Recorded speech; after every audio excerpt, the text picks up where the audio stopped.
Good morning! Welcome to our first adventure this year, 2025. And we are here in Ota City. Papakita ko sa inyo yung aming Airbnb. So, we are here at Hiwaijima area, and I found this beautiful and very efficient Airbnb. Ayan, so ito yung buong bahay namin. So 3 floors yan, and I will show you around. Ayan, so pasok tayo.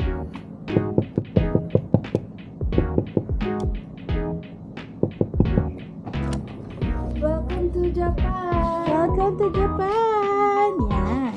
So, papakita ko sa inyo ang aming foyer. So, ito yung lagay ng shoes. Ayan. So, ito ang ating first bedroom. Ito ang mga bedroom ng bagets. And ni mommy. Ayan. And ito, may CR dito. Ayan. So, may CR. May CR dito, may laundry.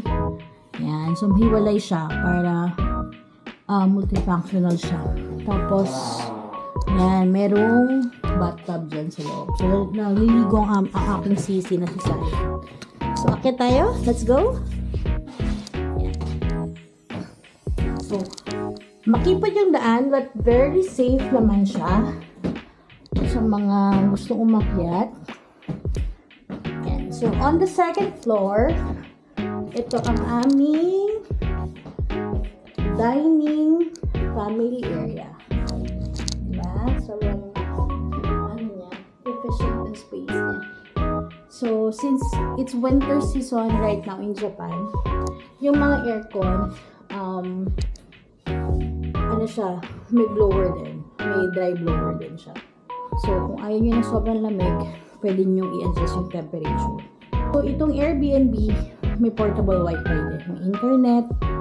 And, dito sa side, yan ang aming kitchen area.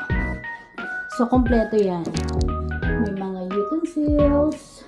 So, pwede luto. Diba? Maganda rin yung view dito. Ayan. So, neighborhood yung view. Ayan. So, akit naman tayo sa third floor. So, same staircase namin. Ayan. And sa third floor, may 2 bedrooms. One yung for 4 packs. So, dito ang aking sister, si Chris. Yan. So, maganda ang view dito. May balcony rin. Para sa mga nagsusmoke. And ito ang aking bedroom. Yan. So, dito, perfect yung space sa akin. And nakakalagay na yung mga luggage ko. So, if you're going to check this Airbnb, this Airbnb is perfect for big families. For senior citizen, kasi meron din siyang bedroom sa baba. Sa mga kids, the maximum packs here that the host can allow is around 6 packs. So, may 2 kaming kids. So, inallow niya. The cost naman dito is around 8,000 to 9,000 per night. So, right now, we're staying here 11 days. So, compute na lang in peso. But, very sulit siya. Kasi nga, sa hotel, sa mga APA hotel, diba, maliliit lang. So, hindi talaga workable sa amin yung space ng mga hotel sa Tokyo. Kasi nga, maliit. Tsaka, same lang din naman yung price. So, nag-advance booking ako dito 2 months before our trip. So, sulit ang aking paghahanap.